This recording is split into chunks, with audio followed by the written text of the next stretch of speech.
Although elements such as gold, silver, tin, copper, lead, and mercury have been known, the first scientific discovery of an element occurred in 1649 when Henning Brand discovered phosphorus.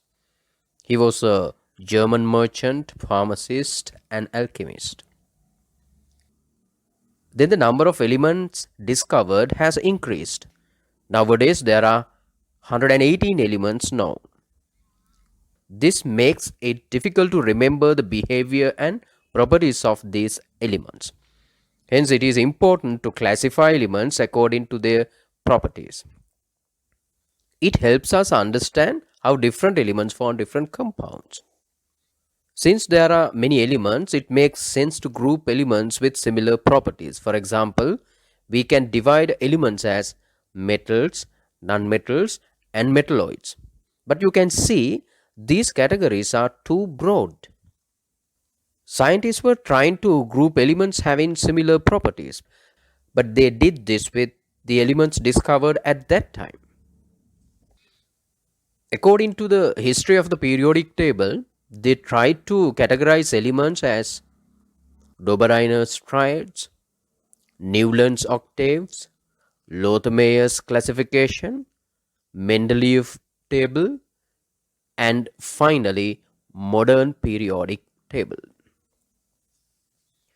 Normally, when you draw a table, it looks like this with rows and columns. But if you look at the periodic table, it has a strange shape. We are going to find out why. Modern periodic table has 7 rows. Rows are called periods. This has 18 columns. Columns are called groups. This is new method to number groups. There was old method, but it has some confusions. That is why the International Union of Pure and Applied Chemistry arranged another easy method to number the groups. Let's number the boxes as 1, 2, 3, etc. What are these numbers? Yes, these are atomic numbers. You know atomic number is equal to the number of proton or electrons in the atom. Before the modern periodic table, there were several classifications. In those classifications, elements were arranged according to the ascending order of mass number. But in modern periodic table, these are arranged according to increasing order of atomic numbers. Chemical properties are more related to their atomic numbers than atomic mass, because you know chemical property depends on the electron configuration of the element.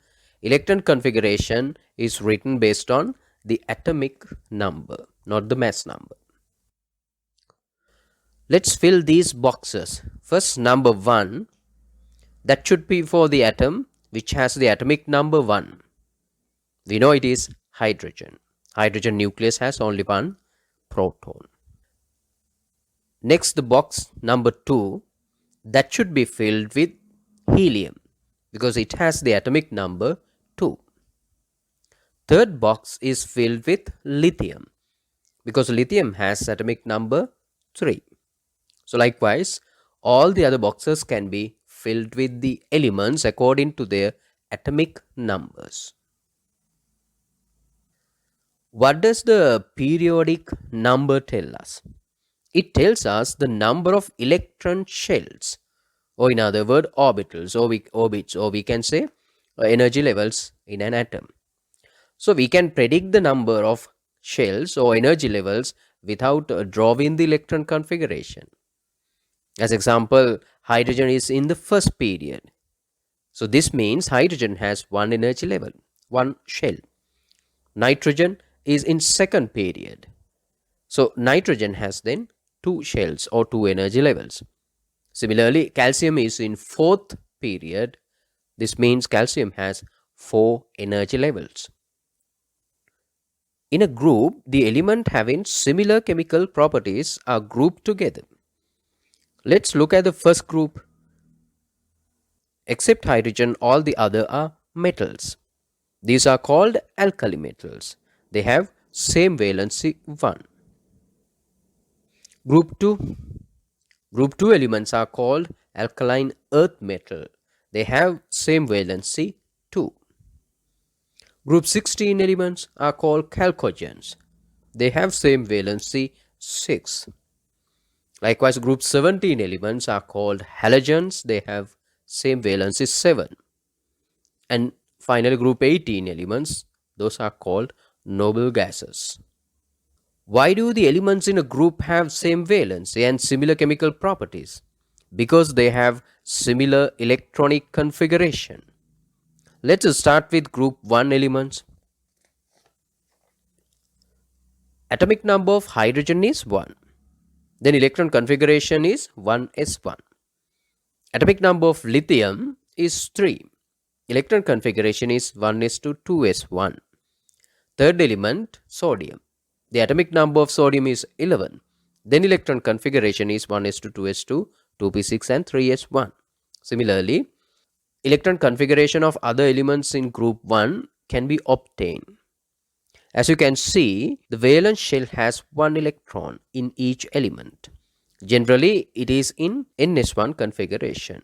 They have one valence electrons. The valence is same. Chemical properties depend on the number of valence electrons. Therefore, these elements have same chemical properties. Group 2 elements, valence shell arrangement is ns2. Valency of these elements are 2. They have same chemical properties.